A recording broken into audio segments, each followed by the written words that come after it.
Hanya saja untuk perimbangan rasa kita sendiri, al-khauf dan roja itu tetap harus sebanding dalam diri kita. Ketika kita sedang banyak melakukan kemaksiatan, maka yang perlu dimunculkan adalah rasa khaufnya. Sedangkan ketika kita sedang dalam ketaatan, yang dimunculkan adalah rojanya itu. Saya kira semacam itu. Jadi seperti Rabil Adawiyah di puncak penderitaan, seperti Runun Al-Masri. Nah, tetapi ya anak-anak raja seperti Siddhartha Gautama, seperti Malik bin Dinar, itu anak-anak raja nggak boleh ngapa lagi dia sedang di puncak kejayaannya kok, tapi berhidayah. Jadi artinya hanya saja memang iya lebih banyak orang dapat pencerahan di puncak penderitaan daripada di puncak kebahagiaan. Memang iya sih. Tapi Allah bebas-bebas saja. Allah itu hak prerogatif Allah. Siapa yang diberikan hidayah, siapa yang disesatkan, Allah yang menentukan segalanya, Allah yang tahu. Hanya saja sebetulnya penderitaan kebahagiaan sama.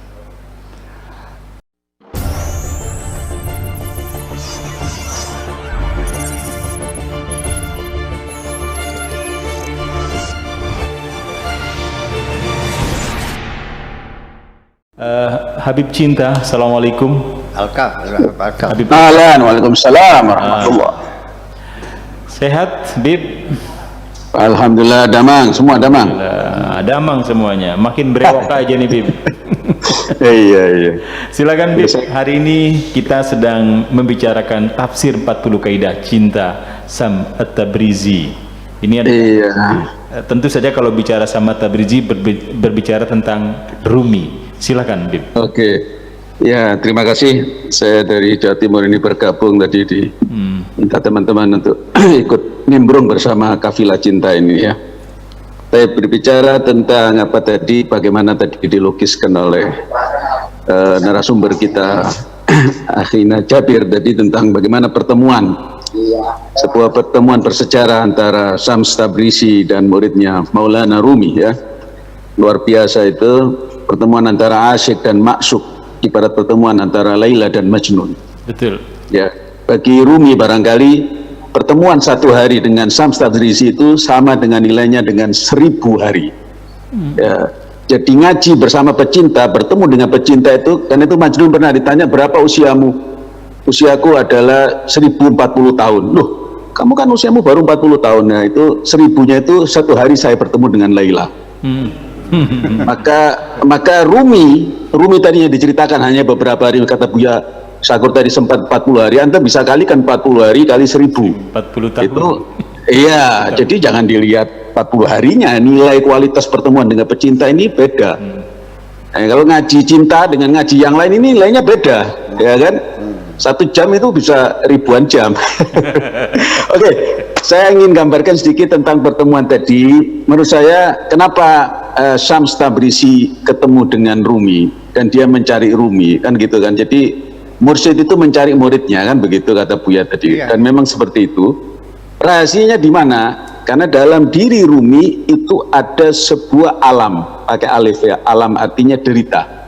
Dia merasakan derita. Rumi sudah bermalam-malam, puluhan malam, ratusan malam dia berdoa kepada Allah Subhanahu wa taala supaya dihilangkan dari dirinya kegelapan-kegelapan itu. Siapa yang bisa menolong dirinya? Dia merasakan penyakit derita itu. Seperti derita orang yang mau lahir kembali, seperti derita Maryam saat ingin melahirkan anaknya, derita seorang ibu yang hamil. Cuma ini kan derita fisik, ini derita jiwa. Derita itu dirasakan oleh Rumi. Siapa yang bisa menolong dirinya? Maka ternyata bidan yang datang itu, tabib yang datang itu adalah Syams Tabrizi. Dan Syams Tabrizi melihat ada derita pada diri Rumi ini, dan karena itu apa yang dilakukan pertama kali oleh Syams Tabrizi seperti tadi diisyaratkan adalah menghancurkan semua yang apa dimiliki oleh Rumi. Seperti yang diceritakan tadi ya, Rumi itu seorang guru, dia rektor, dia muallim, dia punya banyak murid, itu semua dihilangkan semua. Kata sama-sama jadi kalau kamu mau ikut aku, kau hilangkan semua. Padahal ini kan duit, ini kan sumber mata pencaharian ini. Tapi justru ini dianggap sebagai dulumat, sebagai kegelapan. Ini harus dihilangkan, ini hijab semua ini. Nah ini yang nggak gampang, ternyata disinilah Syams Tabrizi menemukan ketulusan dari cintanya Rumi, sidik fil asyik, kebenaran dalam cinta, dan itu dihilangkan semua, dibakar semua kitab-kitabnya, ditenggelamkan semua, dan dia hanya bermodalkan hatinya aja bertemu dengan Syams Tabrizi dan kemudian berguru kepada beliau. Jadi singkatnya, derita yang dirasakan oleh Rumi ini sudah cukup panjang, dan dia sendiri yang tahu itu. Karena itu bait pertama Maulana itu berbicara tentang derita itu. Saya ingin kutip sedikit ya, meskipun saya kurang pandai berbahasa Persia, tapi saya niru-niru inilah ya dari YouTube ya. Ini bait pertama syair Rumi itu tentang derita yang disyaratkan dengan suara seruling itu. Itulah lambang daripada simbolisasi daripada penderitaan manusia yang terpisah dengan Allah Subhanahu wa taala. Selama manusia berpisah dengan Allah Subhanahu wa taala, hatta dia punya apapun, punya pabrik, istri bisa jadi 4 ya, bisa jadi punya segalanya, tapi kalau dia jauh dengan Allah, dia pasti akan merasakan penderitaan itu. Apa kata Rumi dalam syair bait pertama Masnawinya? Bisnu asnai jun hikayat mikunat asjudai shikayat mikunat. Masa nggak ada musiknya nih, kata mestinya ada serulingnya ini. Apa kata Rumi? Dengarkan suara seruling, dia menceritakan kesedihannya karena dia tercerabut, dia terpisah daripada akarnya, daripada sumbernya, yaitu dari bambu yang membesarkannya. Itu saja tanggapan dari saya. Terima kasih semuanya. Terima kasih untuk Habib Cinta, Habib Al-Kaf telah banyak menambahkan beberapa hal tentang Rumi dan Syams Tabrizi. Ke Bung Jabir, ada hal yang terlewat nggak dari apa yang disampaikan oleh Habib Cinta tadi tentang Rumi dan Tabrizi ini? Silakan, Bung Jabir. Saya tadi bertanya-tanya Habib Cinta itu siapa? Oh ternyata guru saya ternyata. Habib Al-Kaf. Ternyata guru saya. Jadi apa yang dijelaskan beliau itu betul sekali. Ada satu bentuk derita disebut dan itu kisah tentang Nei. Ada banyak buku yang ditulis khusus tentang Nei, tentang seruling tadi. Bahkan sebagian penafsir menjelaskan seluruh Masnawi yang 6 jilid itu semuanya sebenarnya berkisah tentang Nei, tentang seruling bambu.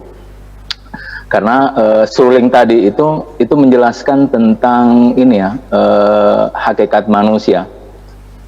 Dan yang menarik sebenarnya takwil dari seruling tadi. Karena seruling itu kan kalau kita lihat dia ada ruang kosong ya di tengahnya. Kemudian ditiup, ketika dia di tengahnya kosong, dia akan mengeluarkan suara yang indah, Nah, kata Rumi sebenarnya simbol ini, seruling tadi yang kosong, di tengahnya kosong, dan ketika kita tiup mengeluarkan suara yang indah, itu sebenarnya simbol dari manusia sempurna. Jadi karena manusia sempurna itu kosong dari hawa nafsu, sehingga mengeluarkan kalimah-kalimah yang indah, hikmah-hikmah yang indah. Makanya Nei, seruling itu sebenarnya simbol dari manusia sempurna. Makanya syair yang Habib Cinta tadi bacakan, dengarkanlah seruling bambu yang sedang melirih atas derita terpisahannya, itu kalau kita tafsirkan dia sebagai manusia sempurna, sebenarnya dengarkanlah manusia sempurna, karena dia sudah tahu tentang derita kesempurnaan tadi.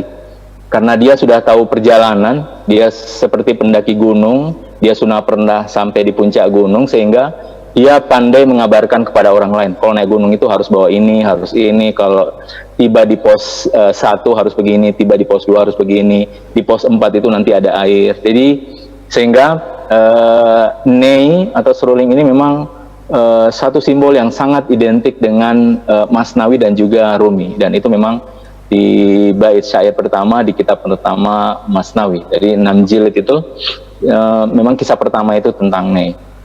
Ya, makanya tidak heran kalau sebagian penafsir menjelaskan seluruh 6 jilid Masnawi ini menjelaskan tentang Nei dengan seluruh tadi, baik deritanya, geloranya, cintanya, keterpisahan tadi, derita keterpisahan, tentang peniupan tadi, karena kalau kita diibaratkan sebagai seruling tadi, ada yang peniupan wa nafakhtu fi min ruhi di dalamnya dan seterusnya.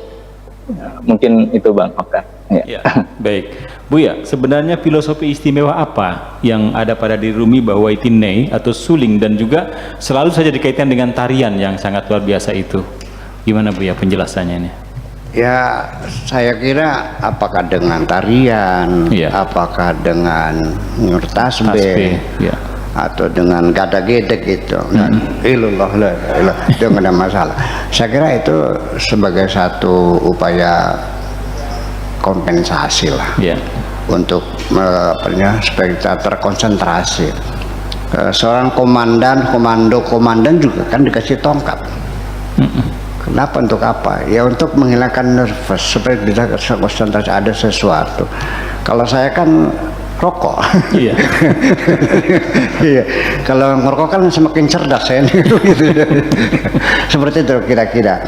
Ya terserah mau menari segala macam udah urusan. Ada juga para asalikun ya, orang yang pada asairun yang sedang menjalani proses mencari kebenaran itu, ada yang caranya berjalan kaki. Di satu desa itu dia muter, nggak pernah berhenti, muter lagi. Nanti pas jam 12 itu di depan rumah lewatnya tuh. Nanti muter aja setiap berjalan-jalan. Ya, nanti dari Sukra sampai Cirebon itu balik lagi tuh. Dia muter-muter. Itu kan satu konsentrasi. Dia mencari kedamaian dengan cara menghabiskan tenaga energinya supaya dia fokus. Ya, ada sesuatu yang disalurkan ya, begitu. Segala macam itu. Tetapi yang perlu ingin saya sampaikan yang lebih penting ini. Nampaknya semua orang mengatakan bahwa datangnya satu pencerahan, lightening itu pada saat di puncak penderitaan. Itu. Tetapi saya melihat tidak selalu juga. Bisa saja pencerahan itu datang di puncak penderitaan dan juga bisa datang di puncak kebahagiaan. Kedua-duanya adalah sama. Jadi Allah bebas-bebas saja, tidak ada kaedah yang memaksa Tuhan memberikan pencerahan orang pada saat di puncak penderitaan atau di puncak kebahagiaan. Dan juga Allah tidak bisa ditekan-tekan untuk memberikan hidayah orang yang ahli ibadah dan Allah menyesatkan orang yang lagi maksiat, enggak juga. Sebab tetap Allah itu absolut ya. Innallaha yahdi may yasha wa yudhillu may yasha. Semacam itu. Nah, hanya saja untuk perimbangan rasa kita sendiri, al-khauf dan roja itu tetap harus sebanding dalam diri kita. Ketika kita sedang banyak melakukan kemaksiatan, maka yang perlu dimunculkan adalah rasa khaufnya.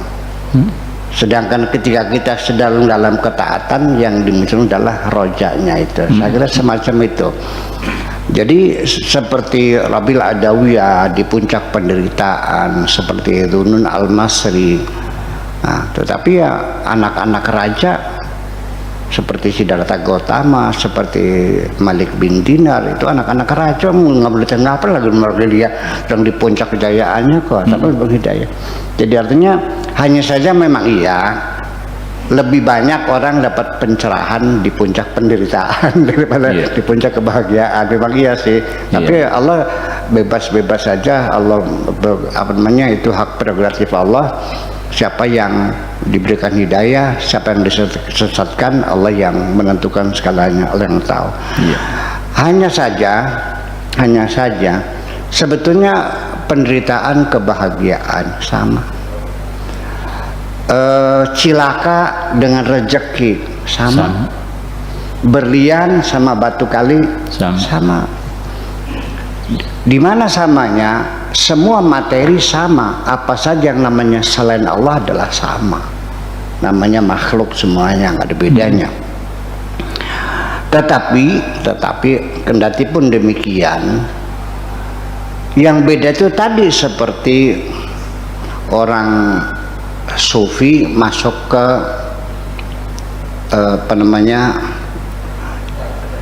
tempat minuman ke night club, ya jadi masjid gitu. Tapi kalau orang yang hatinya kotor, sekalipun masjid ya masuknya kafe juga, seperti itu. Nah makanya tergantung pada kita, akhirnya kembali kepada bagaimana kita mengelola teknik melakukan reinterpretasi terhadap paradigma yang kita ini. Sesungguhnya apakah itu musibah, apakah itu rezeki, tergantung depend on your interpretation. Bagaimana Anda menafsirkannya. Sekarang fenomena sehari-hari kita lihat, orang tua sayang sama anaknya. Sayang. Kenapa ketika anakmu yang sedang sakit batuk minta duit nggak dikasih? Karena mau beli es, dikasih nggak? Enggak. Sayang nggak? Sayang. Katanya sayang. Kenapa nggak dikasih? Jadi kita menginterpretasikan ketika Allah tidak mengabulkan doa kita, itu jangan Allah sudah melupakan kita, memang dari kasih sayang Allah juga. Sesungguhnya penderitaan kita ini adalah berawal dari suudzon kita sendiri kok. Dari suudzon kita sendiri. Ya, makanya cobalah positive thinking kita bangun dalam pikiran kita ini. Anda pernah nggak dijewer orang tua? Pernah. Sayang nggak? Sayang. Coba tanya kepada anak kecil yang dijewer, dia nangis. Apa komentarnya? Mama jahat, mama galak, betul nggak? Iya. Nah, jadi ketika Anda sedang menghadapi musibah lalu Anda berkeluh kesah, berarti jiwa Anda masih anak-anak juga. Terima kasih.